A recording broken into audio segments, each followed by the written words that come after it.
Dana, it's good to finally Hi. meet you. Nice to meet you. Yeah, welcome to my show. It's yeah, Thank you for I'm inviting me. of course I'm a huge fan of your work. I haven't Thank known about you. you that long though. I just discovered you, Eh, I don't know, maybe a few months ago. Really? Yeah, but you know how Instagram is these days. It's like it's just so hit and miss what you're exposed to and what you're not. And Yeah. so Well, man, but I was floored when I saw it. I can't wait to talk to you about your thank work. you. So you're from Israel and you're in Israel. I'm in Israel right now. Okay, born and raised? Born and raised in Israel, yeah. Is everything okay? Are you and your family and friends all doing okay? I live in a quiet area, but there's a war vibe.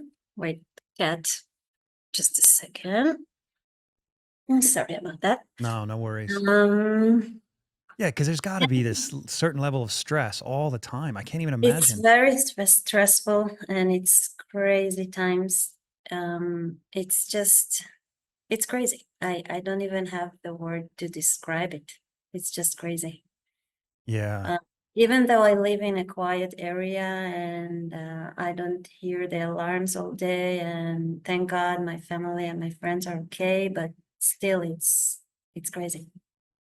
Yeah, I know we Americans, we just most of us anyway, obviously, for the incredible people who are in the military and serve our country, it's different, but people like me, I mean, I've never had to even think about that. I mean, it's right in your backyard. Um Yeah. And the It, closest thing was 9/11, and I had cousins in New York City. I remember one of my cousins literally was running from the trade towers when they got bombed and hid in a mhm, church. yeah. But that's so rare here. Yeah.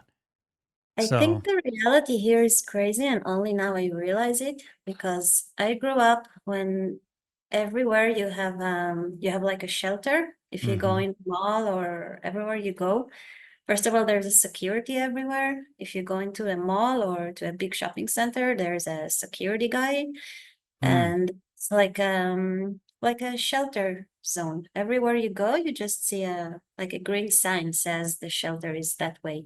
What are they? Just like underground bunker type things or just Every reinforced buildings? apartment since 1982, every new apartment or building, it must have like a room made of concrete and Golly, like a man. mini shelter in the house. So, I grew up to this reality, but only now I realize it that like by law, I must have like a small shelter in my house, just in case there is a bomb or a missile or something. But only now I realize it because I grew up like this, so this is normal for me. Um, Holy cow. That is wild. I can't even imagine that. So yeah, you just lived with this shelter growing up, but since you never had to use it, it just was sort of there. But then now it's hitting home that I have to do there's something with the cat. your cat wants to be in the The cat podcast. and the Maybe dog just and give the cat a go away. cameo, get it out of its system. Yeah, go away. Yeah, I struggle with the cat from this side and the dog from this side. Yeah. Move. Sorry. No, no worries. Yeah, I was just Um, saying, so you grew up with it, but you didn't really hit home until recently. It's like you just had this shelter, but it didn't mean much to you. Is that what you're saying? yeah, I live in a old house, so I don't have a shelter in my house, but in the street there must be a shelters. I live like in a small village, Okay. so there are a few shelters um, around this village. Yeah. Some people live with hurricanes, some people live with earthquake. I live with I don't know. Potential bombings. Yes, yeah. Yeah. Yeah, But I it's guess that's mostly true. just sad. It's just sad that this is the reality, Hmm. that in Gaza and in Israel, and it's just sad. So many people are are dead, and so many people are killed, and it's just sad. It really is Doesn't sad. matter if they're Israeli, if they're Jewish or Arabic. It doesn't matter. It's just sad. It really is. It's sad the Yeah, world has to be this way, or is this way, I should say. Maybe it doesn't have to be. But yeah. yeah. Mhm. Well, on a more happy note, let's talk about you and and your life. I do want to say though, the only place in the outside the United States I've ever traveled is Israel. So You've I've traveled to actually, Israel? yeah, I've been to Israel, and it Really? was, When? I guess it would have been maybe like 7 years ago. It was pretty Oh, quiet okay. at the time, Uh-huh. and we just came in obviously in Tel Aviv, and then drove down to Jerusalem. Or I guess I don't even know. Is it down? Is it south to Jerusalem? I don't even know. It's east to Tel East. Aviv. Okay. So my geography of Israel is terrible. And we did, all the sites, all the sites, and it was, Just traveling in Israel? yeah, It was just yeah. out of the security? Well, we had a tour. We had a bus driver, this Muslim Uh-huh. guy. He was awesome, and Okay. he just drove us from place to place. And yeah, it was wild. It was cool. You know what was really surprising about it? You've been to the States, right? Because you're showing in the States. You've No, never been here? never Okay. been. Israel looks a ton like where I'm from. Well, not where I'm from. I'm from New York originally, but I live here in Utah. Mhm. And Israel looks surprisingly like Utah or Southern California.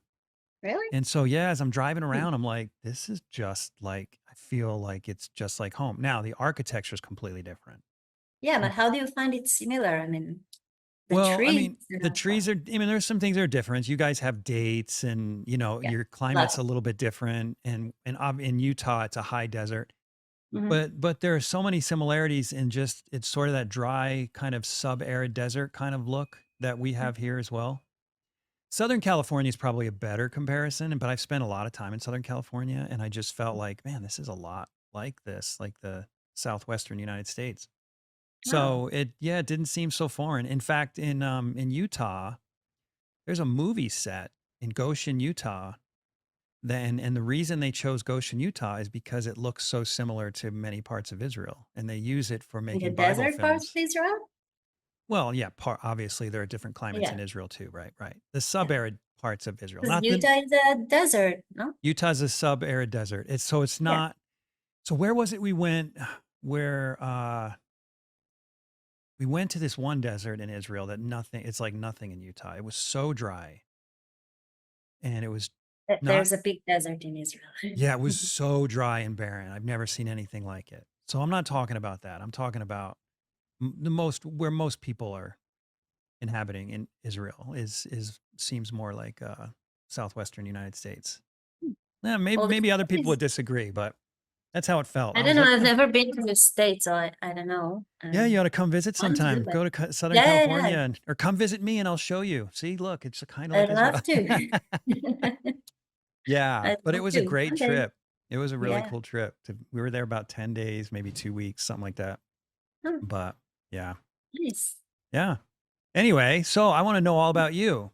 All right. So tell me about your life. Tell me a little bit more about how you grew up, how you got into art, the Um, whole story. Whole story. Yeah. I grew up in a town. I had a normal childhood. I think the first time I realized I'm gonna be a painter was when I was 5, I think. Really?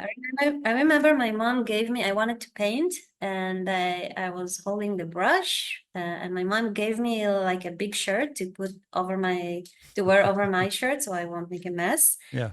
And because I remember it was so clean, and I wanted to look like those painters who are already painting for a long time. So I just took a paint and started painting all over my shirt, just Really? like a real painter, and I was 5. Sometimes I think adult painters do that just to look like Yeah. a real It painter. has to look like I'm a real painter. So I was 5. That's cute. When I grew up, I wanted to study marine biology. Really? I don't know why, but then I got back to reality, and So why do you say that? Why was marine biology not in your because I'm reality? not the type who will study math and physics and Oh, you you know, just realize you love the ocean and the animals in it, but you're I not wanted really to do into the something science. useful with my life. I Right. wanted to, to go on a Greenpeace ship and save the whales or something. That was my Yeah. dream. Gotcha. But I always say that I never chose to be a painter. I was born a painter, and I chose to realize that, and how do you say, just to accept that, and I'm happy for Mhm. that. But it Mhm. wasn't a choice. I was just, I can't do anything else. I hear that a lot from people, but I don't believe you. You seem I've known you for Yeah. 4 I've known you for 4 minutes now, and I feel like I know a lot of a lot about you. But you seem like you would probably have a lot of potential in a lot of areas. But is it more that you just felt like this is the thing you were programmed to do? I think that deep down inside, that was my real. This is what I was really wanted to do, because this is just who I am. Yeah. Me, Marines biology? No, no way, Yeah. no way. That's funny. When I was a kid, I thought I kind of I always knew I'd want to be an artist. I wanted to be an artist as well, but then I had this whole animal thing too. Like at one point I wanted to be a veterinarian. Yeah, me too. Yeah, I think a lot of kids like animals. Yeah. We dream about those types of things. So, what about how did you know that being a painter was even an option? Because when I was a kid, I didn't even know painters existed. Did you have exposure to art as a young kid, to fine art? My mom, she used to paint. Her paintings were hanging all over our house. Oh, okay. And she was an architect. My father was an engineer, so they were both drawing. Um, I just believe that if you want to be something or someone, it will happen. You just need to really Mhm. want it. Uh, Mhm. mm. Did you see talent as a young person? Yeah, I was always the one who knows how to paint. Mhm. It's always that girl.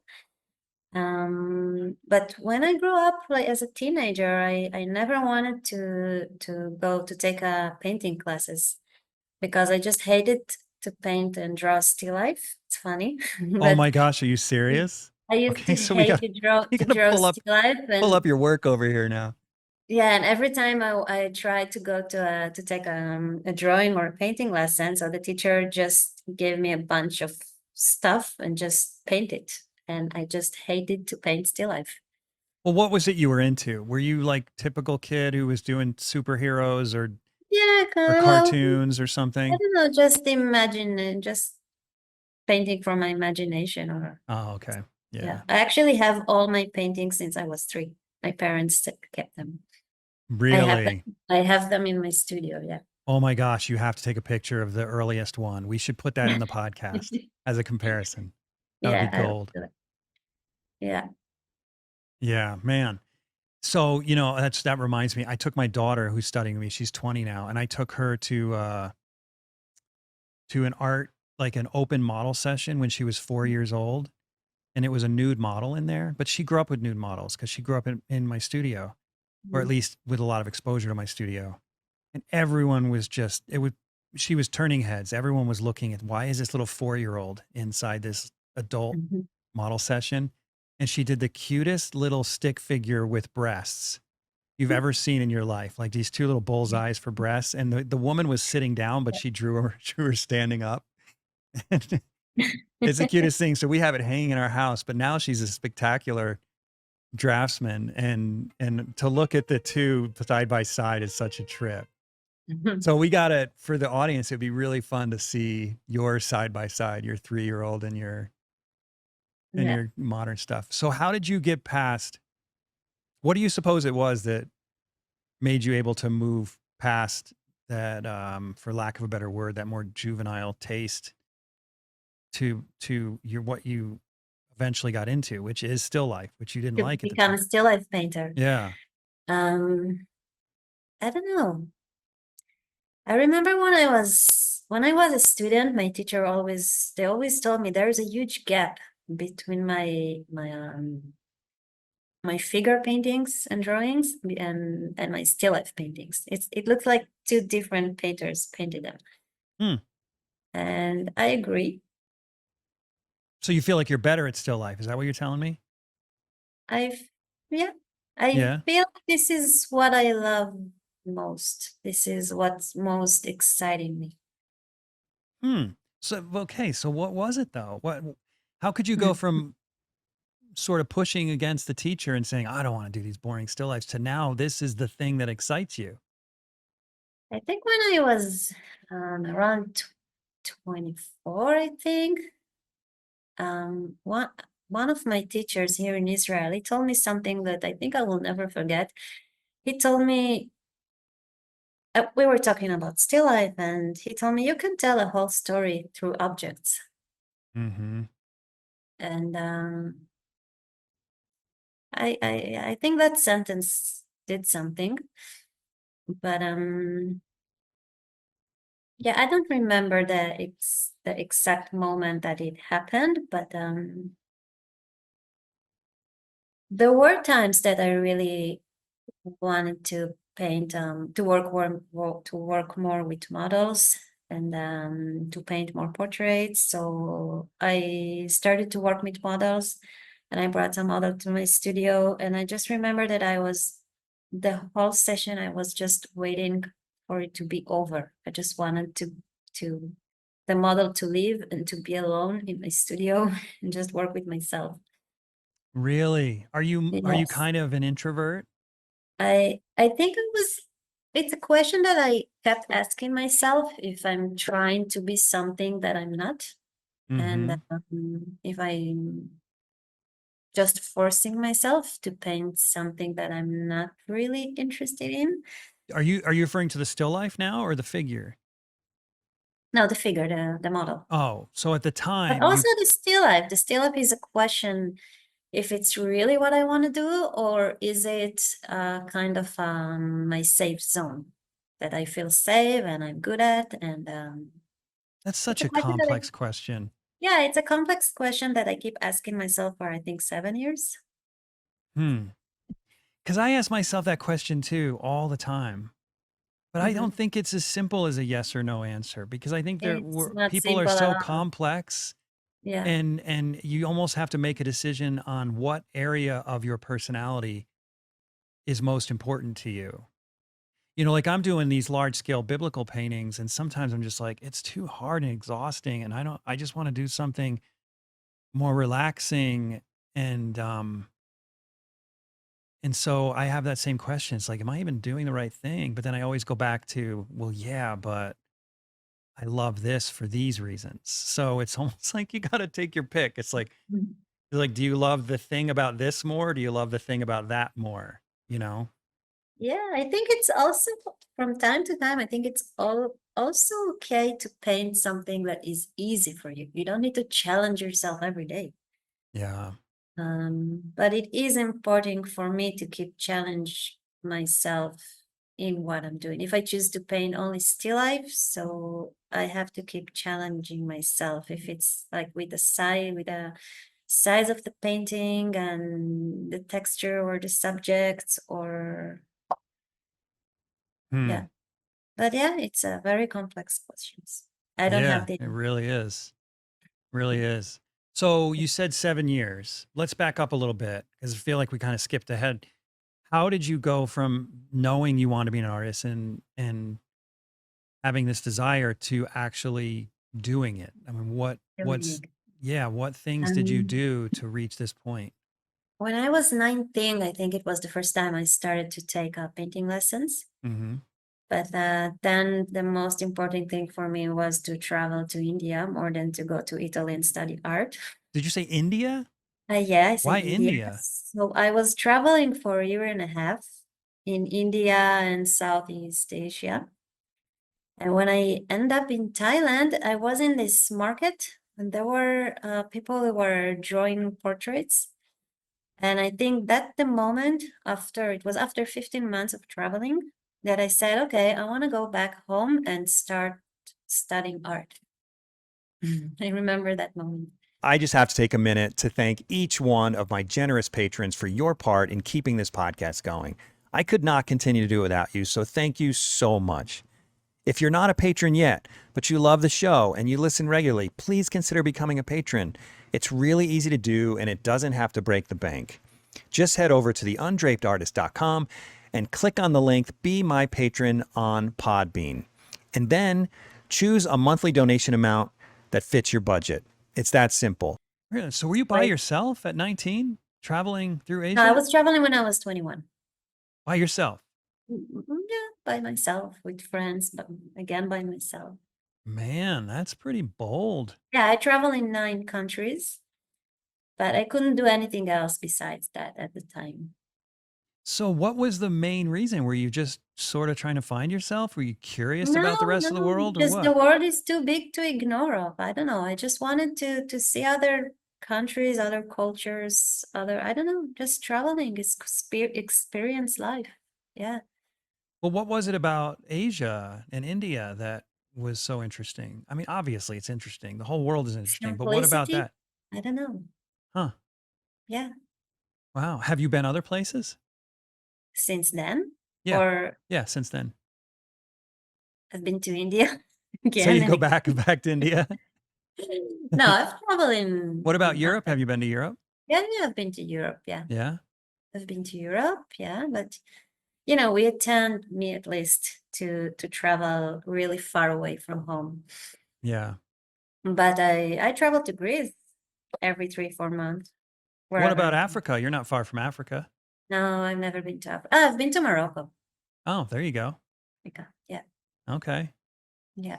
Well, I'm so envious of people that have the guts to just get up and go like that. I'm not a traveler.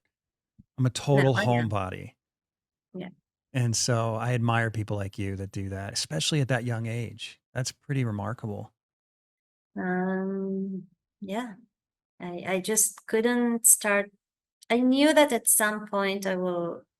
I remember also when I was 19, I went to the Italian embassy to Hmm. start off, just to find out about the study in Italy. But I remember, no.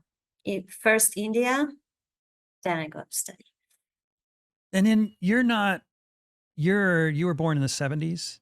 Did I read that right? 82. 82. Yeah. So, okay, so you predated Google Maps. Mm-hmm. So you're doing this the old school way. You're carrying around a paper map and Yeah, you actually going all carry around your own Asia. planet with you and you actually look at the map. Yeah. Paper. Yeah. Holy cow. Yeah. I don't know how I had the guts to do it. I don't either. To cross the border from China to Vietnam, I think was the hardest thing I've ever done. I don't know how I had the guts to do it alone by myself when I was just a 21-year-old kid. But today I wouldn't do Yeah. it. I did it. Why? What is it about today? Is it You know, you get older. you're just more cautious now that you're older? No, not because I think it's dangerous. I don't know. I was more adventurer kind of type Oh, when you I was. just would choose not to do it. It's not that you're afraid to Yeah, do it. You no, of just course choose I not can to do do it. it. Yeah, I Oh, can do it. okay. Yeah. Yeah. Wow. Yeah. Okay, So so you after I travel. got back, yeah, I was traveling for a year and a half, and then I got back home, and then I still wanted to go and study in Italy, but I was just too tired of traveling. So for 2 years, I studied here in Israel, but it wasn't enough. And then I finished my studying here, and I went to Norway to study with the painter Odd Nerdrum. Yeah, I think you're like the fourth person I've interviewed that studied with Odd Nerdrum. Yeah, it Well, was very interesting. I stayed there for, I planned to stay for like a year, so how but did you arrange that? That always fascinates me because when I was in school back in, 98 to 2002, when all we had was Barnes and Noble, Odd Nerdrum, the Odd Nerdrum book. And oh, well, you might not know Barnes and Noble. That's like a big bookstore chain in the United States. And basically, Odd Nerdrum was the greatest thing on the shelf. And it was the only version of contemporary classical art that I was exposed to, with the exception of, say, David Lafell, maybe a few, very, very few others. And it never even occurred to me that I could study with this guy. So when I hear about people like you that studied with him, it's always interesting. How did you even find your way to I him? never knew him. I remember my teacher here in Israel. Yeah. He told me about him.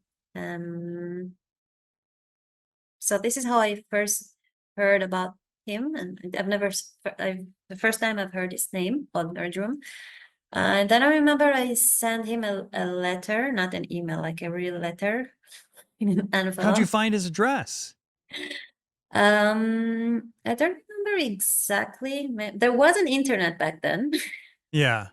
but I just heard about that there's the option that like students from all over the world come and spend time with him, Wow. and just so I just decided, okay, new adventure, why not?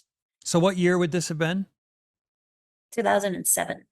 Oh, so okay. So yeah, it was way later than when I would have been Yeah. looking for him. Yeah. So first I thought I'm gonna stay in Norway for a long time, but the Europe the weather is not it's not for me. Mm-hmm. Too cold for me. So I spent there a few months, and then I got back home for another 2 years. And then I remember Well, I let's not skim over that though. I want to know what you learned from him. I've learned a lot.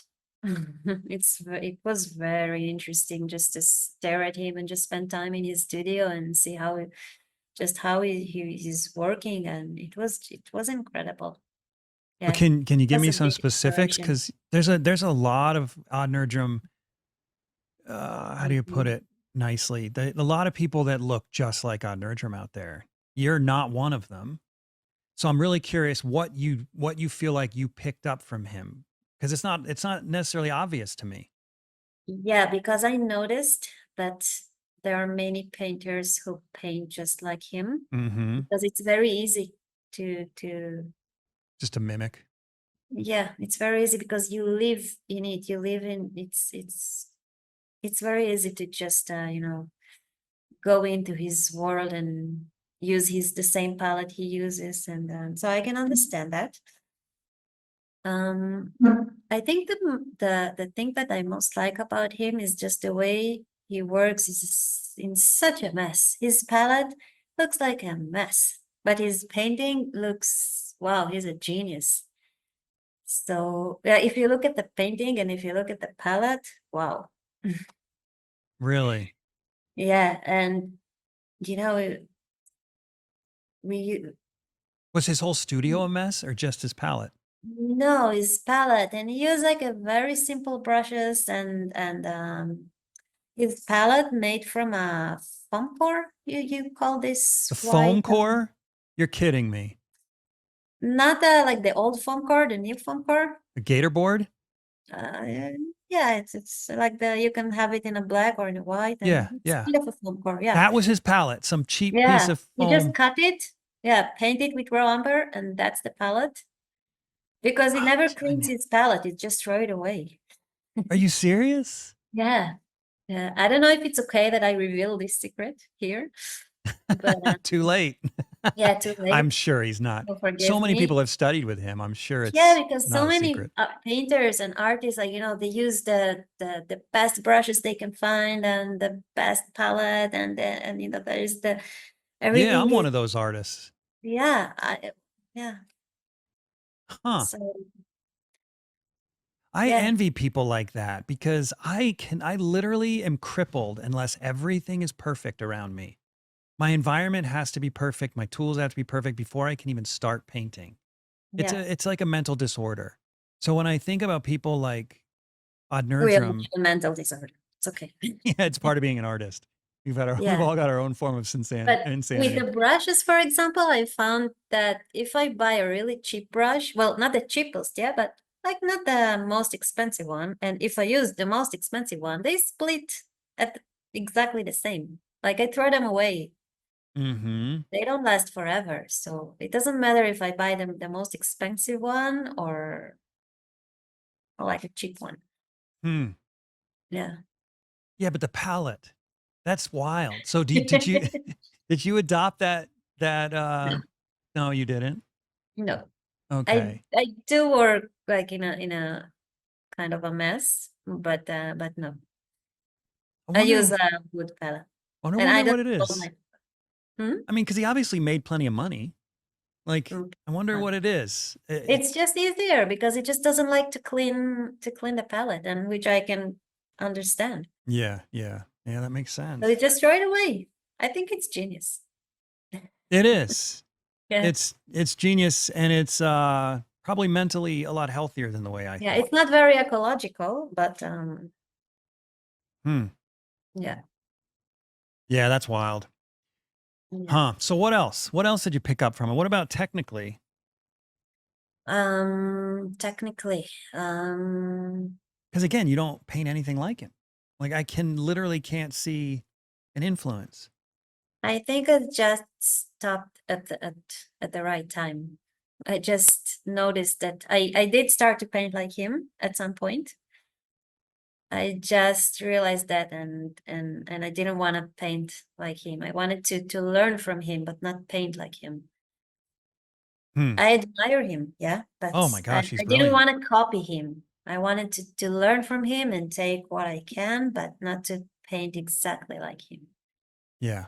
which is very easy to do if you spend a lot of time around him and, Yeah, living his this. work is not particularly mysterious as far as how it's done. Yeah. So I could see why. He used know. only 4 pigments. That's Yeah, all. that's what I've heard. Yeah. 4 pigments, and wow. Yeah. And they that's it. were, what were they? Black. What was They it, like were the Zorn ivory. palette It kind was of? black, white, yellow, and red.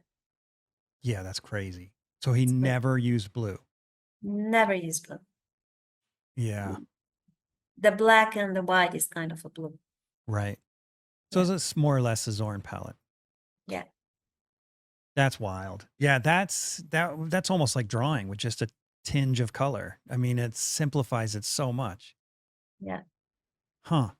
So, okay, so I'm sorry to keep pushing this issue though, but just give me a couple things that you feel like, if they're even there, that you feel like you really, that made it all worth it, going all the way Sorry that up there to him.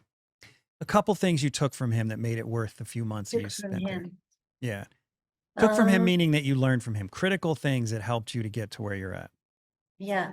Never clean my brushes. Wow. Never cleaning your brushes? No, you just dip them, leave them in oil bath. Oh, that's I what I never do clean- too. Yeah. Yeah, never clean my brushes. But if we go deeper than that, What kind of oil do you put them in? linseed oil. Oh, see, I use mineral oil. Hmm. But the Mineral? the problem is it doesn't dry. So you got to make sure you wipe it off real good Yeah. because it won't dry. But Okay. yeah, anyway, go ahead. No, just a very cheap linseed oil. Yeah. I think the ability to create such a masterpiece only with 4 pigments. But you're That's using more than 4 pigments. I use more than 4 pigments, but this is something that I remember. Yeah. Um, What about his paint application? Did you pick up anything there? The way he applies paint? yeah, in a total mess. Actually, I don't do it, but you know how when you clean your brushes Yeah. and then you take out this part of the turpentine That jar, globby nastiness on the and you bottom. have all this nasty thing from the bottom. You're not He going to tell me takes- he uses that. He just take this nasty thing from the bottom and just use it on his paintings. No But way. yeah, again, I don't know if it's okay that I reveal these secrets, but Well, what does he use it for? Ground? I don't know. It's just part of the atmosphere in his beautiful paintings. You But got I to be think people somewhat, you got to be gifted with some level of eccentricity in order to do stuff like that. I mean, who would even think of that? I guess, but I think this is what I've learned from him. It doesn't have to be, like so fine, like the most of the teacher teach us, and it doesn't have to be so perfect and so clean, and the palette doesn't have to be in a perfect or order, and it's just he works in a mess, and his painting are wow, so beautiful, and he's a Yeah, they genius. are. He is a genius. So it doesn't matter how your palette look like, it matters how your painting look like at the end. Yeah, you're right. You're right. So Yeah. what is he? Sorry to really push on this subject, but he's so fascinating to me, and I'm envious that you got to study with him. He But works a lot, like does he? morning to night. Wow. Wake up in the morning, like from morning till night, he just paint and paint and paint. Who does all the other crap that we all have to do? Students. Yeah, so that's what he's doing. He gets his students to do all the other stuff.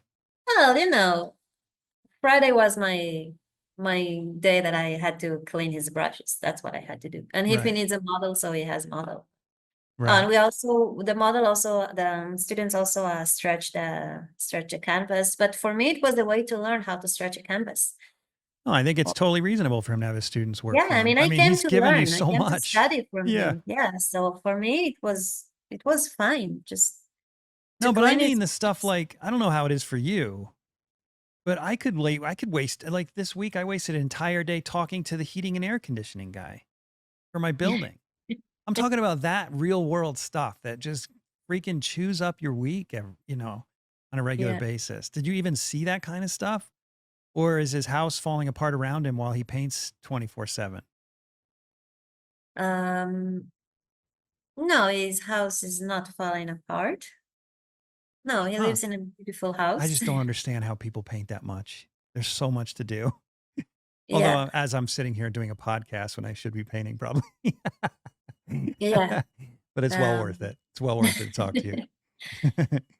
yeah. So I think this is the most important thing that I got from that I got. Just it matters how the painting ends up looking, not Yeah. not just it doesn't matter how your palette looking, and Or you can work even what the totalness. paint looks like if you're using the sludge from the bottom of the Yeah, it turp doesn't can. exactly. That's wild. So yeah. So I don't think you answered this question though. I'm trying to visualize it. If he's such a mess in the way he paints, Mhm. is he a mess in general? I mean, is his studio No, no, just a no, no, no, disaster? no. He has a beautiful studio and a beautiful house, and yeah, Really? yeah. Yeah, I'm just trying to get inside his psyche a little bit and figure out what kind of person. I want to get Huh? him on the show eventually. When I went to Florence Academy, so when I started to work on a portrait, that there are steps. First you there's the potato shape, and you take there are steps how you how you draw or paint a portrait. And when Odd Nerdrum started a portrait, it looked like a 5-year-old, like a child, start to paint. Like he draw like a round shape, and this is the head, just like a ball. Mm-hmm.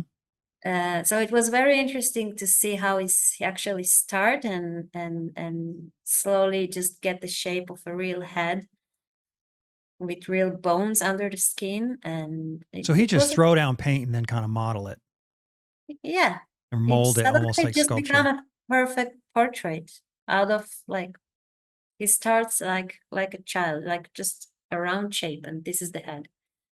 Hmm. Yeah. So after you left him, what did you do next? I came back to Israel and I spent here 2 more years. Mm-hmm. And then I start feeling like, okay, it's time to travel again. Let's go to Costa Rica and there was a turtle project or Costa something. Rica? Yeah. So you've been everywhere but the United States, it seems like. Yeah, I was really close when I was Costa Rica, but I didn't get to Costa Rica back then. I did later on, but not back Oh, then. okay. But I said, okay, it's time for a new adventure. Let's go back to explore. But then I said, okay, wait a minute. I'm almost 30. There's this thing of the Florence Academy and studying art in Italy. And this is the time. If not now, so when? So I sent my applications, and I was on a waiting list. And they actually let me know only, I think, 10 days before the trimester started. So it all happened very, very fast. I just packed my life, and I came to Italy in 2 weeks after the trimester started. And was my first year in the Florence Academy in 2009. No kidding. Yeah. So, yeah, that is kind of a late start, especially since you already knew what you wanted since you were 5.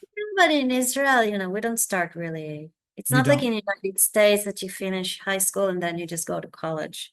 You Oh, finish, yeah, most of the people go to the army and they actually start their life only at the age of 21 or 22. And then after many years in the army, so you just want to travel. So then you travel. So here it's pretty normal to go to college at the age of 26, 27. oh, it We is. start, yeah, No kidding. yeah. Okay, so what about Florence Academy? Did you enjoy that, and what did you gain from that? Oh, everything I know, I think. Really? So do you feel like the Florence Academy was more crucial to your art learning than even going with Odd Nerdrum, studying with Odd Oh, Nerdrum? Nerdrum was only a few months. So in Right. Florence Academy, I spent 3 years. It was very intense program, Mm, very yeah. intensive. Yeah. Just working 7 days a week. Yeah, it was very intensive.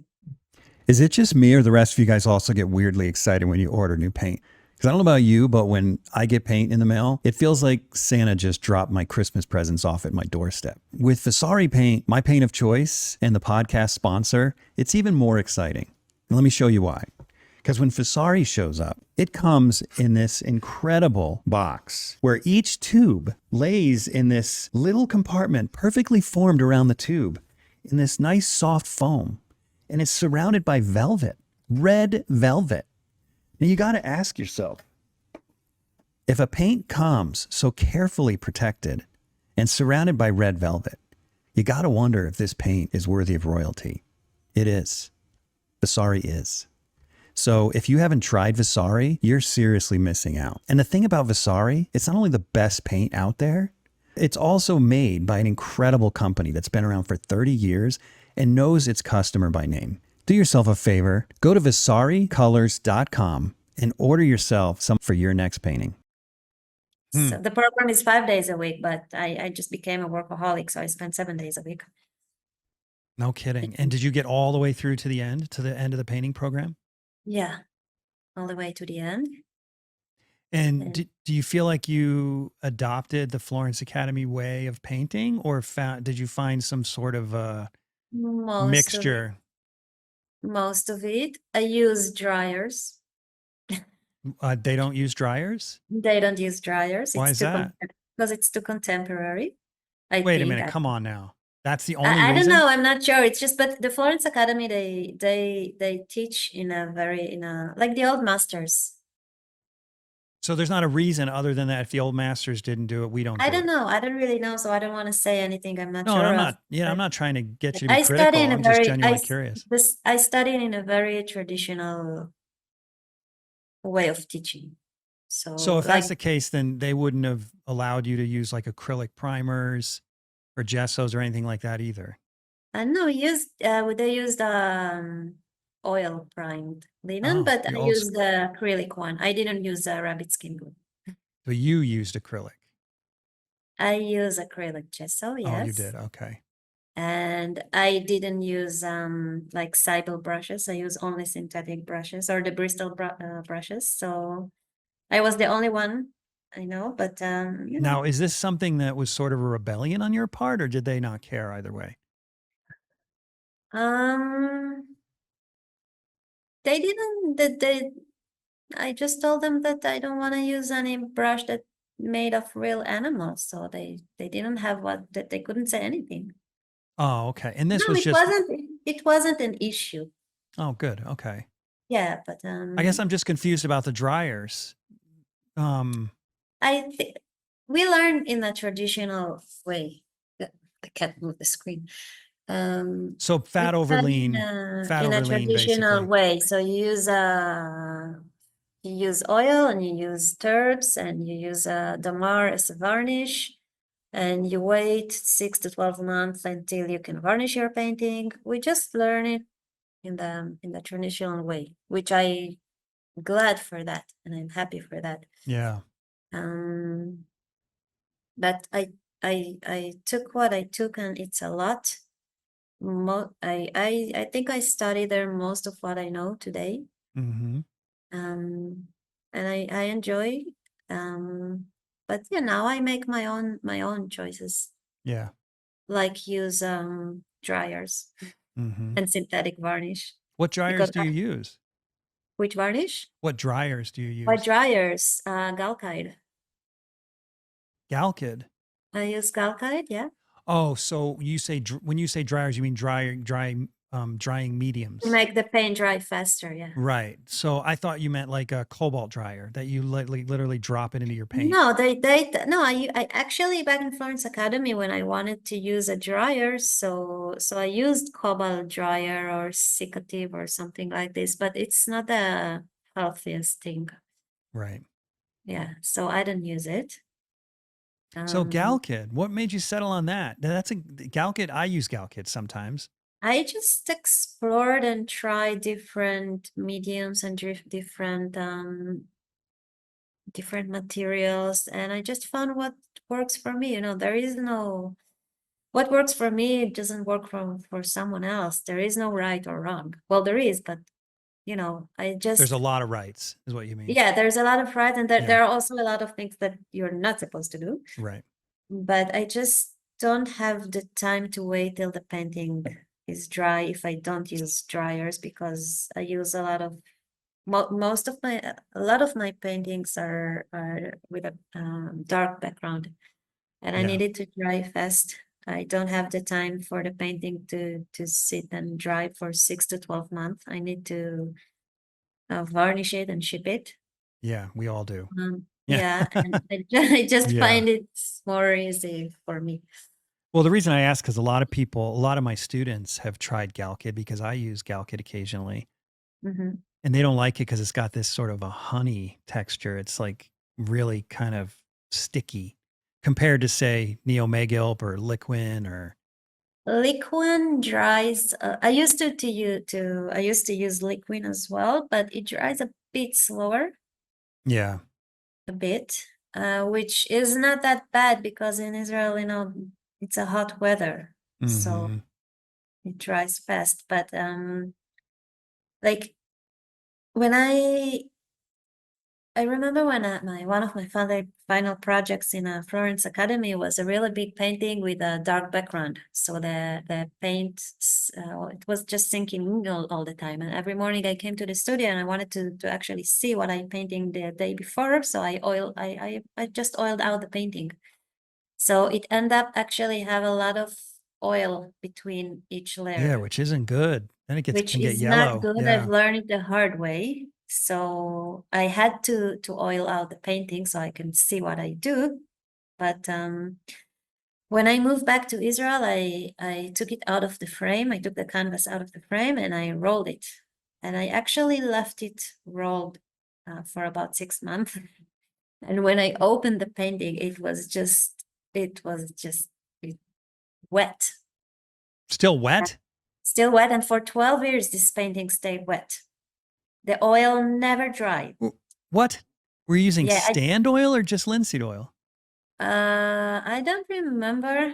Because stand oil, I believe it. That stuff takes forever to Well, dry. 12 years. And That's throw away insane. the painting. Yeah. Did it turn yellow too? I've had that experience where I've done No, paintings with a lot of linseed oil. just tacky. Really? Yeah. That's wild. Yeah. So yeah, at that point, I just looked for another solution, and I never use oil, not oil and not terps. I don't use it at all. So how do you handle this idea of fat over lean when you're using drying mediums? What do you mean? Well, this is a question. I think my paintings have lasted 20 years, so I think it's working fine.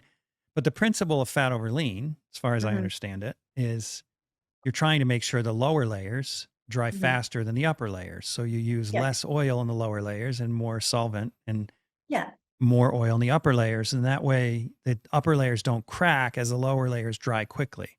Yeah. Right? I'm sorry, Mhm. slowly, and the upper layers dry quickly and crack. Yeah. But when you're using drying mediums, that goes out the window because your upper layer is going to dry really fast no matter But also what. So does it but the first matter? they're also dry really fast. Right. So what I'm saying is, do you feel like you need to concern yourself with this principle of fat over lean if you're not even using oil at all? No, actually, no, because it all dries so fast, and I don't paint that thick. Right. I paint pretty thin, Mm-hmm.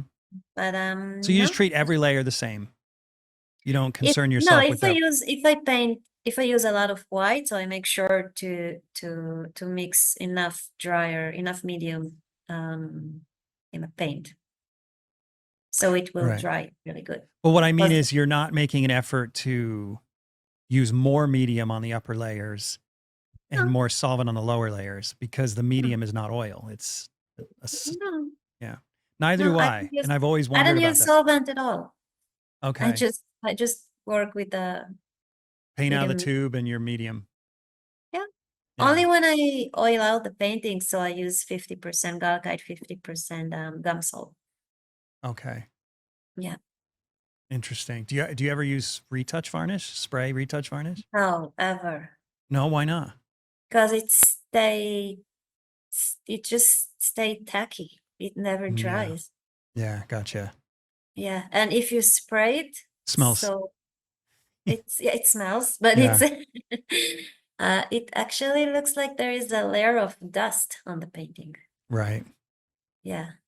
Yeah. And I never feel like I need to, actually. I just Well, wait painting to dry for 2 to 4 weeks, or if I have the time, so I wait more, and then I just varnish it. what is it? The gambling varnish that they say as soon as it's dry to the touch. Damvar. Yeah, do you use that? Yes. Okay, but you still wait 4 weeks. No, sometimes I wait 1 week. Oh, okay. So you follow It the depends. If it depends. If I paint like work with a lot of white and a thick layer of white, so I will wait longer. I will right. try to wait longer. But if the painting is small and thin, so you can apply the varnish when the painting is dry to touch. Right. So that's your gauge is dry to the touch, Yeah, more or less. Okay. yeah, it works. It's Yeah. okay. Yeah, you're following all the same rules that I am, and that's why Yeah. I'm I asking these follow questions. the rules. I follow the rules. Yeah. Yeah. Yeah, that's the reason I question is because I just went to university, but I was also taught the more traditional method, fat over lean. And Mhm. so for 20 years, I've just said to myself, well, this fat over lean doesn't make any sense when you're using drying mediums. And I've painted the way you described. It's just every layer I'm using a drying medium. So I'm not going to worry about Yeah. proportioning the mediums Mhm. differently as I get higher in layers. Yeah. So it's nice to know that you have the same philosophy. So maybe I'm not crazy. No, you're not. Well, either I'm not or you also are. So we still haven't established. Yeah. I can be crazy. I don't mind being crazy. It's fine. Either we're both right or we're both wrong, but at least both of us agree. No, but till Okay. now, I didn't have no problems so far. Yeah, I So haven't either. And I paint thick and I haven't had any issues. yeah, So so yeah. if it works for you, Yeah, it's it is. definitely works for me. Yeah.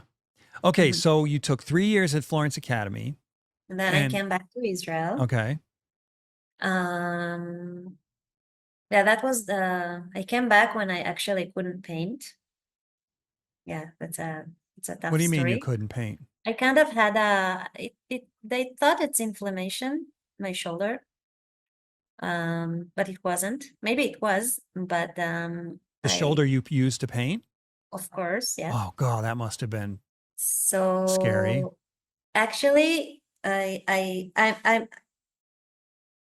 finished the program. I'm a Florence Academy alumni, but I didn't exactly finish the 3rd year because I just couldn't paint.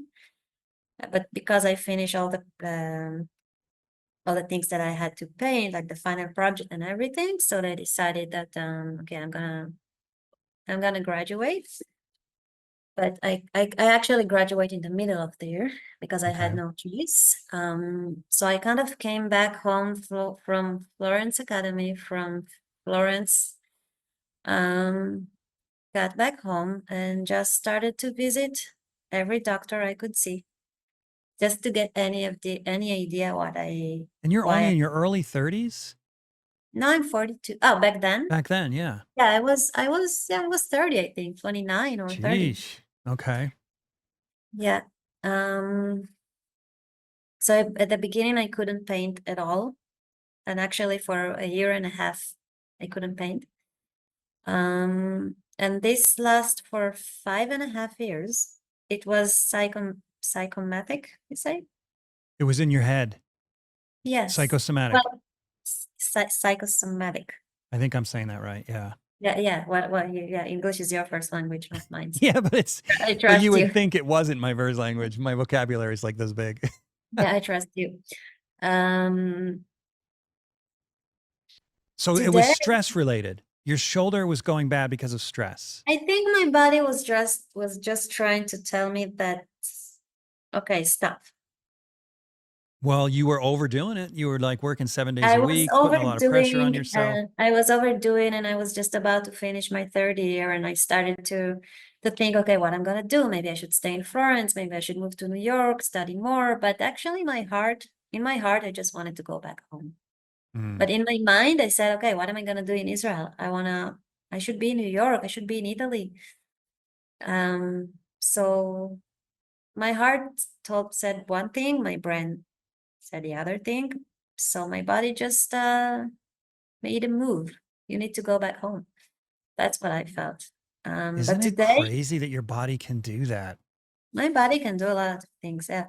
Yeah, no, I mean But that this is the it can gift. fall because- apart because of your mental state. Yes. But this is the gift. I remember when I came back, and really it was the hardest time of my life, I think. Just it was my dream to study in Italy, and in my third year, and I got a scholarship and everything, and I just had to leave it all behind and go back home. And I knew that that in one day I will say thank you. I knew it. And I remember 5 years later, 5.5, that day came, and I actually said thank you. It was a gift, because it's a part of the process to heal myself, and to get rid of the pain, was to stop doing everything I don't like, and to do one thing that I really love to do every day.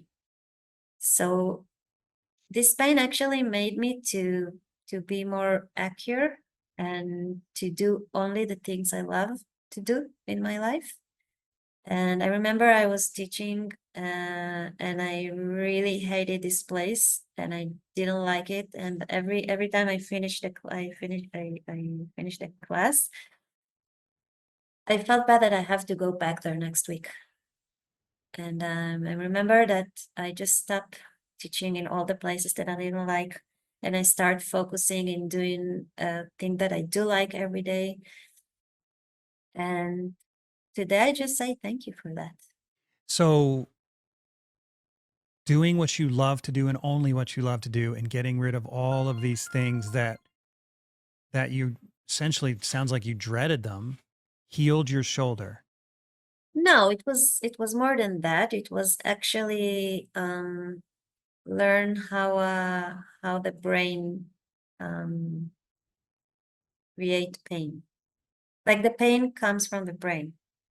Right, I know, I understand that. So I mean Yeah, that, so I mean that indirectly. it was just learn to understand how the pain works in your Yeah. body.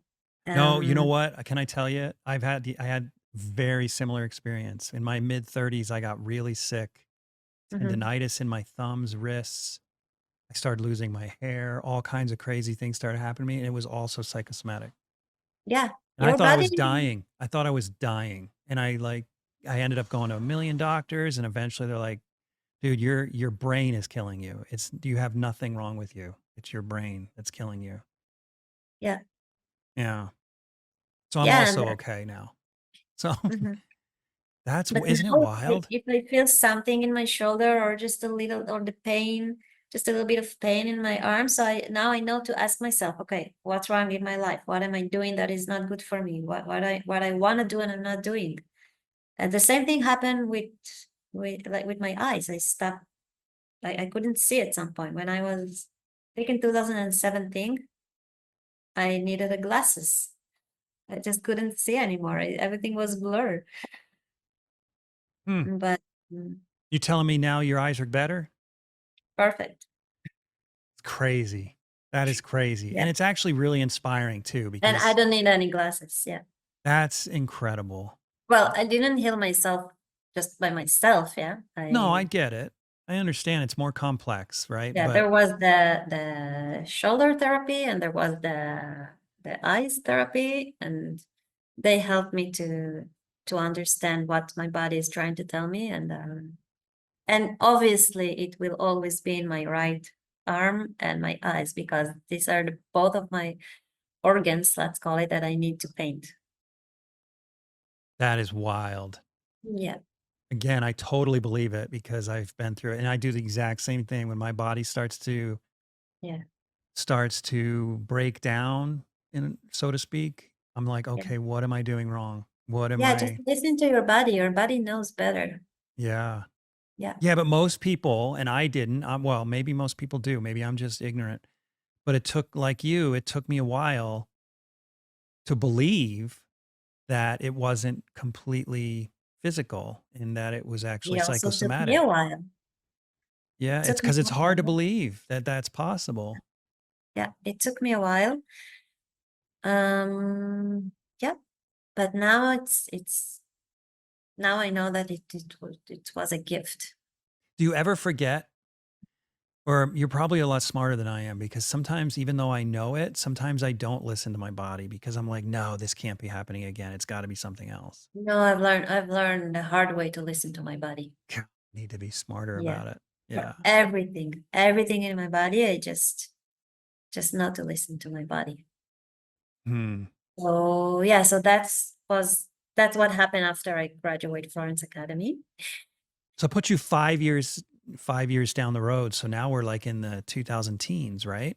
We're into I came back to Israel in 2012.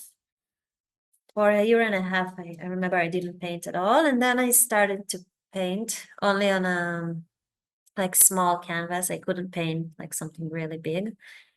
So I was teaching at the same time. Teaching And painting teaching painting, yeah. you're teaching painting without being able to paint. Yeah, that I could, yeah, I remember that at the end of the class, I used to actually cry just to see other people painting and I can't paint. So how did you overcome this anxiety that you had?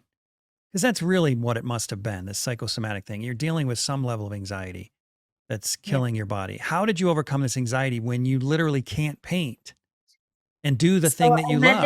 I met this wonderful how do you say like a therapy Like a psychiatrist?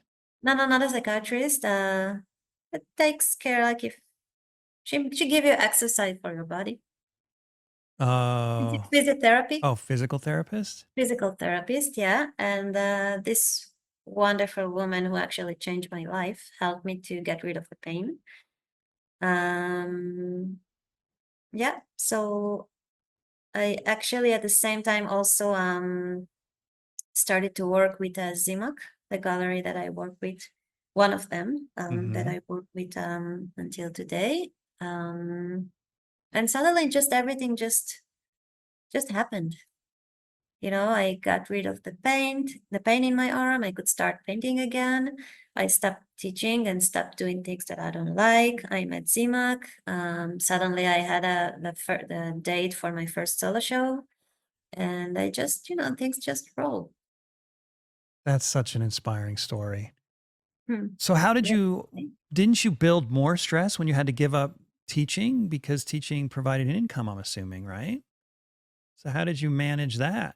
Because at the same time, it's a good question. At the same time, my grandma passed away. Rains, it pours. So besides for the 5 cats she left me, she left me also a nice amount of money that actually helped me to stop teaching, Oh, okay. stop doing everything. And I actually got a few months and I said, okay, where am I in 5 years from now? So I said, so I just had, the opportunity to actually work on my exhibition. And in 2017, I had my first solo show. Hmm. Yeah, and since then, I just stopped teaching and focusing on being a studio artist. This episode is brought to you in part by Rosemary Brushes. If you're one of my listeners who's a professional artist, you're already using Rosemary brushes. But for the rest of you, come on. Take your work a little more seriously. Stop buying the other brands. It's just not worth it. Every now and then you may get lucky and buy a good brush from another brand, but use the brand that professionals like myself are using. Go to rosemaryandco.com, link in the description or the show notes, and get yourself some quality brushes before your next painting. And you still feel good today, physically. Yes. That is such an inspiring story. I I mean, feel I good, tell and you what, sometimes I feel like a little buzz in my arm, so I know to ask myself what's wrong, what's happening, what my body is trying to tell. I wonder how many people go through this, because I'm telling you, you are speaking in the mirror right now. I literally go through the exact same routine, just Really? different symptoms. Oh yeah, like right now I have a sleeping disorder, Hmm. and where I can't sleep without like panic attacks, and it's like Oh, and I know it's because of this. I know it's because I need to like shed certain stressors in my life, mhm. but I keep resisting doing it. And even though I know from past experience that that's what's happening, my brain is doing this to me. But Yeah. so this is really inspiring talking to you today. I really appreciate you telling me this, because it's like telling me what I need to, reminding me of what I already knew that I Yeah. need to do to fix it.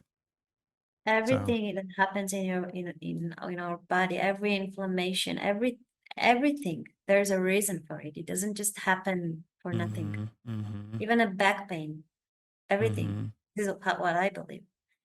So Yeah, well, it's all one unit, right? It's all connected to yeah, the brain. all one unit. Yeah. Yeah. The Yeah, body and the that's soul is one unit. well, I'm glad you Yes. discovered that, because your paintings are a gift. You know, you got that gift, and then you're blessing the rest of us with your paintings. They're absolutely remarkable. Thank you. So, and we'll use that as a transition. Let's go ahead and look at some of your work Hmm. at this point. Um, First of all, I want to know, how'd you get into the pillow thing? It's really a I cool, don't know. it's a really cool subject matter, but Thank you. it's very different. I don't know. I just felt like painting pillows. Hmm. You just wake up one morning and you're looking down at the pillow and What am go, I "Hey, gonna there's a good paint? subject Let's paint matter." a pillow. Yeah. It's great. So when you say you paint thin, Mhm. and it from it's hard to tell anything from Instagram No, really, that but it's a little bit thick. It's not that thin, um, mhm. especially in the highlight, but it's not really thick. Hmm. Yeah, it's gorgeous. Thank you. Like the shadows area are thinner, obviously, and the highlights are thicker. Yeah. Mhm. And you have a beautiful white is hard to paint. Yeah, And you have so many colors in this white. so many colors, and you So many have colors.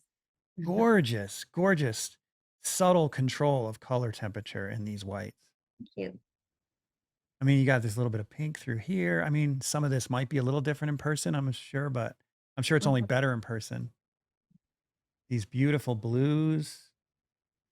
When you set these still lifes up, are you painting under skylight or something, or north I use windows? daylight. Yeah, not skylight, but daylight. I have a Daylight. big window, turns to a big window with a north light. Okay. I wish it was a skylight, Why is but it's that? You want higher light? it's better, yeah. You think it's better? Yeah. What about it? I don't know, just the way the shadow, I don't know. Yeah, it's better. I find it better. Yeah, I paint under a skylight, and it is gorgeous light. It's gorgeous light, But the problem when you paint figure is everyone has these raccoon eyes with under a skylight. It's they're very, quite nice, very but then you have dramatic. this nice shadow under the nose, and Yeah, that which you don't goes get clear if you down to their work. chin. Yeah. Yeah, It's yeah, really long.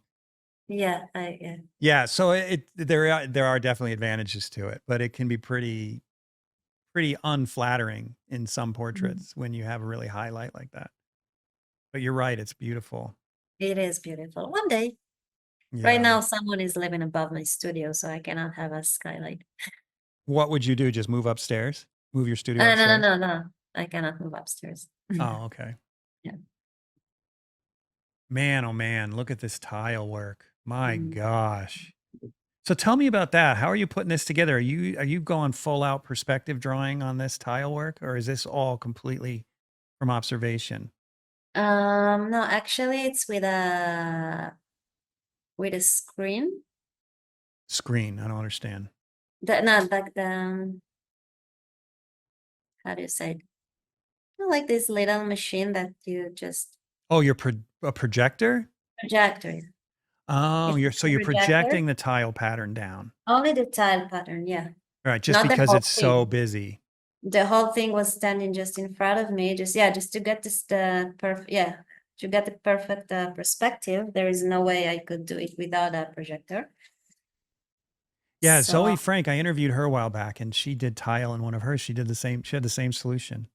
yeah, I never used this. Yeah, I never paint. I always paint from life, Right. but only when it comes to this kind of tale. So it's impossible. It's so It tedious. is if I have 2 years to spend You on could it. do it. It would just take a It long, would just long take time. forever. Yeah, Yeah. yeah. So how So did you tell me about that process? How did you mix from life with the projected drawing? Did you make sure you photographed it from the exact same position? I tried, but it's not from a photograph. I just took a photo of the tile itself, and then with a Photoshop, I just tilt it. Oh. Yeah. So all you did was project the pattern, but then you I used just obviously projected the the light. pattern. Yeah, and then I was just painted it from life. So Gotcha, if you take the gotcha. painting and just stand in front of the real setup, it's not exactly the same tilt. Right, but it But doesn't if you matter. look at the painting without comparing it to the real setup, it looks convincing enough. So it I works. never would have known. It works. So Yeah. yeah, so that's how I do the tile thing. Now I've seen this wall in the first two paintings we This looked wall at. is real. And this is a great wall. Is this This is a in your wall that studio? I built it in my studio. So you I built it to look like an old I wall. just built it to look like it's an old wall, but it is real, but it's a fake old wall. Hmm. Yeah. And did you build this tile in front of it too? I just Stage the whole placed them thing? there. You It's placed not them? attached to anything. I just placed them. That's great. So it Yeah, just looks like a room. In my Instagram, there is actually a photo of the real painting and the setup. Oh, let's If you go look scroll at that. down, Let's see. yeah. Oh, we're already in Instagram. My bad. Let's see. Yeah, so if you scroll down a little bit, Oh yeah, look at here that. it is. Yeah, That's really cool. yeah. Man. So if you're always working from life, period. Yes, yes. And I mean, if you're working a lot of hours, do you struggle with the light changing and so No, on and so because forth? it's northern light. It stays the same all day long. Well, it does in Israel because you have a lot of clear days, I'm sure. Yeah, in the Yeah. winter time, yeah, it's more challenging, but even then, so maybe, yeah. I Yeah. have 5 days a year that I cannot work. Yeah, I was Most of talking to Carlo Russo. Are you familiar with his work? You must be because you Yeah, guys yeah, have very similar taste. yeah. Carlo Russo lives in Pennsylvania, which is it rains like 3 or 4 days a week sometimes. And Yeah. so his studio, he says, will get really dark and then really bright and then really dark and then really bright, Yeah, I had which would be that problem challenging. in Italy. Yeah.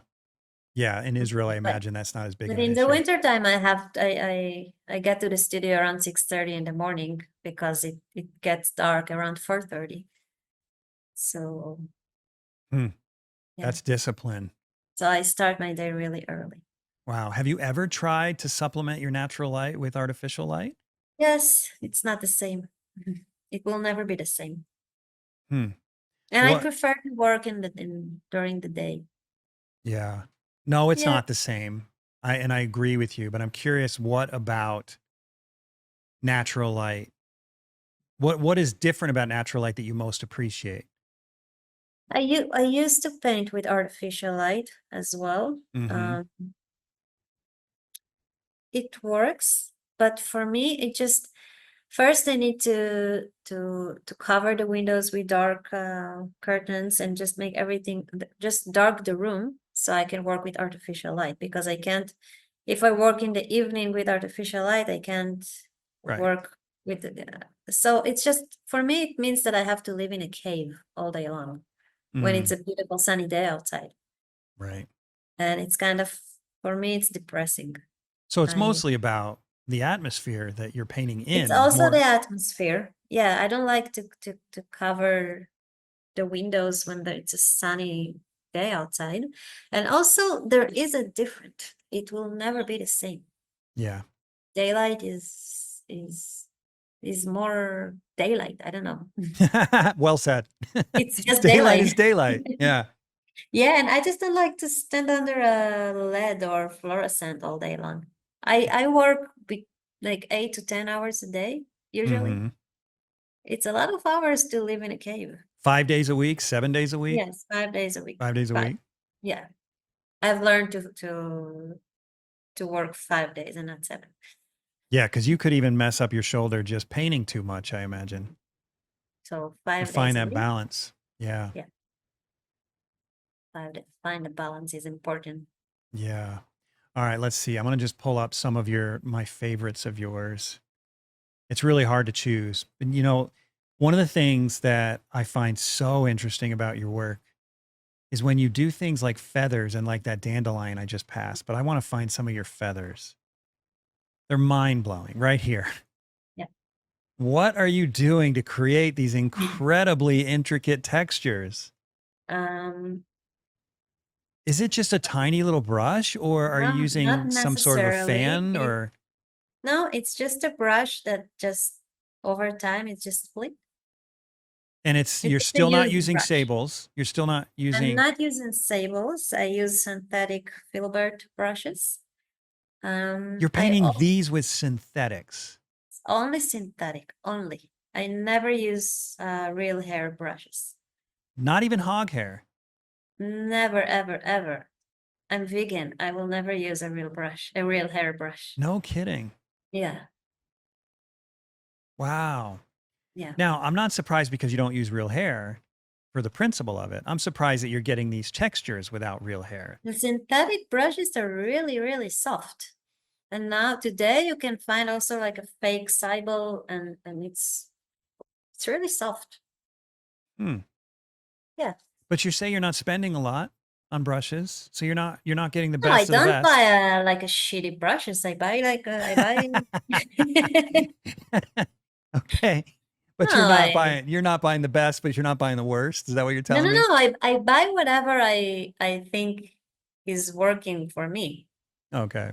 I don't really, but I just find that it doesn't matter if I buy like a $5 brush or a $30 brush. They just act the same. After like a few weeks, I have to throw it away. Yeah, that is one thing I've noticed with artificial brushes or synthetic brushes is the corners tend to curl a lot. Like Yeah, the end of the hair tends to curl a lot, yeah.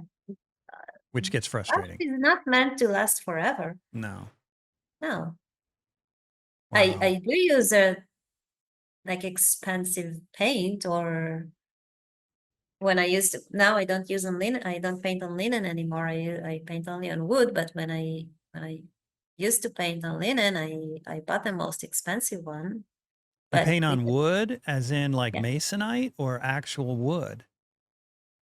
wood, Like what? Birch panels or something? birch panels. Yeah, Okay. Plywood panels or solid panels? plywood. Okay.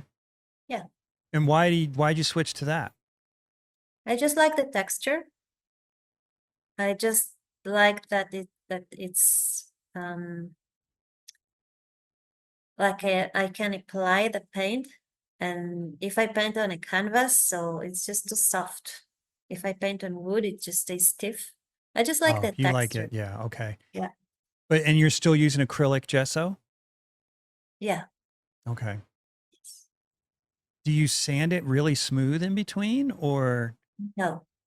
so you've got the strokes from the brush that you applied the gesso with? Yes. Yeah. I try to apply it softly, yeah, but you can always see the brush stroke.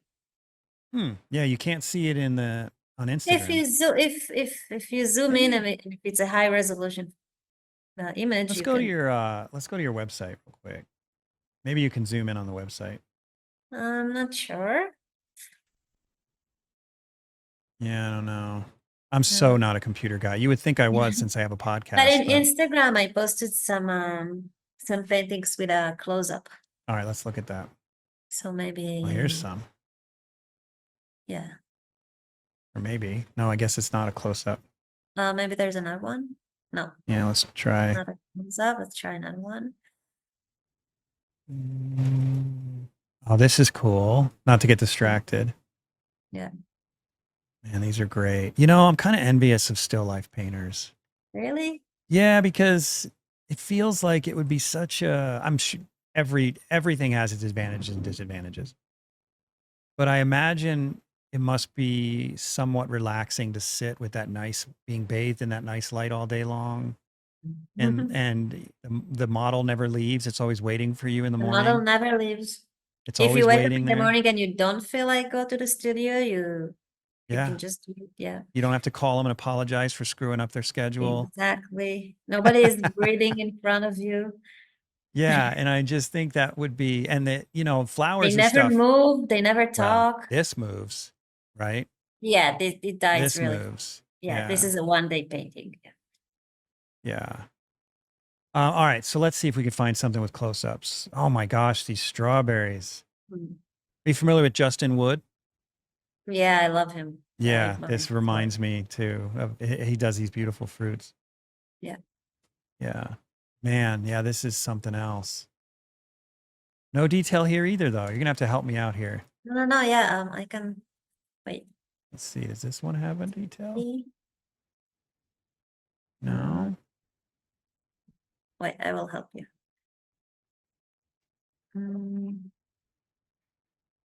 There is a yeah, but you can see.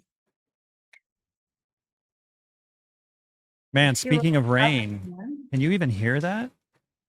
The what? Can you hear that noise? No.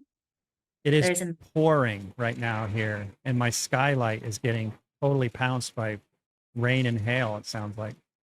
oh, is it summertime now or Yeah, wintertime? it's summertime. We've had a lot of rain for some reason, even though it's not really typical in the summer here. Hopefully it doesn't ruin the podcast. Hey, I found one right here. Okay, yeah. I found one. Okay, I see what you're doing now. That is beautiful. Thank you. Love these textures and the highlights. It's so nice to be able to see the details to really understand what you're doing. Thank you. Wow. I apologize to the audience if you can hear that. I have filters on, but I've got now there's crackling thunder and lightning going and everything. It's really loud. I'm surprised you can't hear it. It's so loud. All right. So No, I hear only the air conditioning working. Oh, really? Okay. Oh my gosh, look at that. That texture is unbelievable. Unbelievable. Yeah. No, there's another one. Oh, there's another detail. There's another one. That's me. Oh, no way. Yeah, that was my bunny when I was 3 years old. Oh my gosh. My 20-year-old daughter has a little bunny that she got that was pink, which also. I got it when I was 3 from my grandparents. Really? That's exactly the same. My daughter got hers when she was born from her grandparents. Yeah, and he's still in the studio. I just found him That's in cute. my dad's house. That's so cute. Yeah, every morning when I leave the house, she leaves ahead of me. And I look in her room and the little bunny is laying perfectly on the pillow after she makes her bed. It's really cute. This is awesome. Well, this is an unusual subject. Yeah, I don't know how I What how I inspired that? I had no It's idea. cool I don't though. know. It was during the springtime, and everything is, lots of flowers, and I don't know. It was just interesting. Yeah. So when you do flowers, are they always one-day paintings, or have you found a way Yes, to spread it out? it's a one-day painting, and sometimes I work only on the background the next day. But the flowers itself, I paint them in a one day. Even something like this. Yes, Hmm. yes, they change really fast. Yeah.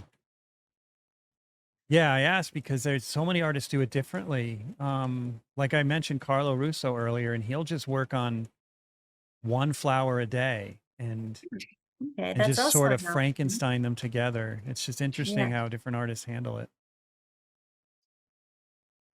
Yeah, if they're not in water, so yeah, I have to work really Yeah, you fast. got to work fast. Yeah, these are gorgeous. So what's next for you? You got any big shows coming up? Do you have any Yes, ideas for the future?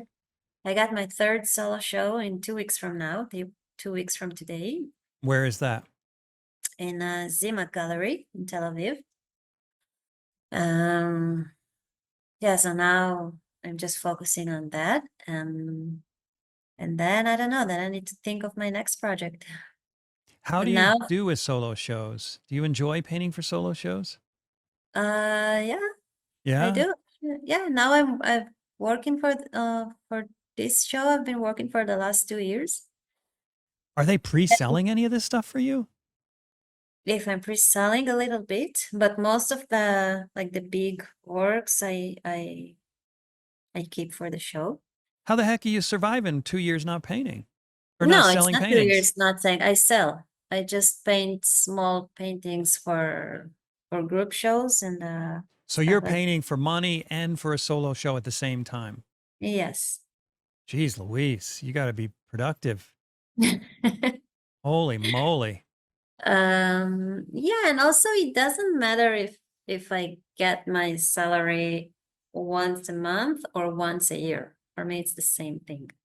So I cuz you plan ahead. You're putting money away to live on for a year Yeah, at like it least. doesn't matter if I don't need to sell it doesn't matter for me if I sell painting once a month or I sell everything in 1 month, once a year. It doesn't matter, it's the same money. Well, it's the same money if you're responsible. I'm responsible. Yeah, obviously you are. Yeah, some people couldn't Yeah. function that way. No, Yeah. I during those 2 years I sold. Yeah. I Yeah. painted for money and I painted for the show. Yeah. Yeah, my wife and I, we have a policy that we try and keep at least 2 years income in the bank, Mhm. always, Yeah. so that we can do things like that, like, and Yeah. not have to live in fear of the next, whether or not we're going to make another painting sale. Mm. So yeah, it sounds like you're kind of doing a similar thing. If you have a big, Yeah, kind of. big But sale at the end of the year, you put the money away. You don't just go out and buy a new car because you just hit the lottery. exactly. Yeah. But Okay. yeah, no, it's like you said, I paint for money and I paint for show. Right. Gotcha. Yeah. Gotcha.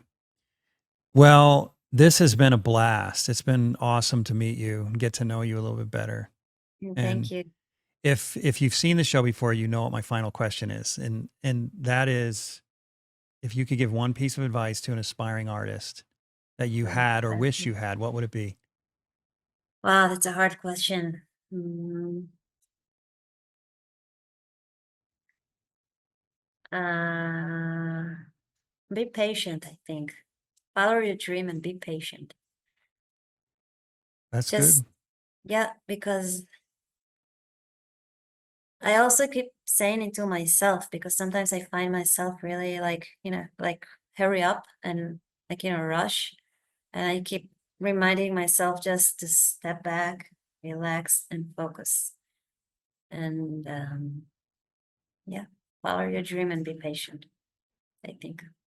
That's good advice. Yeah, it seems like sometimes if you don't see something happening soon enough, it's easy to want to Mhm. quit. Yeah, So that's great yeah, advice. yeah. Well, thanks again, Dana. It was Thank you. seriously an Thank you very honor. much for inviting me. Yeah, it was my pleasure. And if you you. ever come to the States, look me up. Yeah, of I mean, the course. States it's a big country. It's not like Israel. It's a huge No, it's country. tiny. But if you end up in this area, look me up. Yeah, yeah, I will It'd be give you great a to call. meet you in person. All Yeah. right. All right. Have a good one. Thanks Thank again. you. Thanks for tuning in to the Undraped Artist Podcast. If you enjoyed it, subscribe. And if you could, leave a comment or review. That really helps the channel.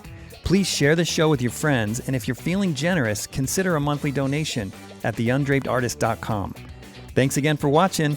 We'll see you next week.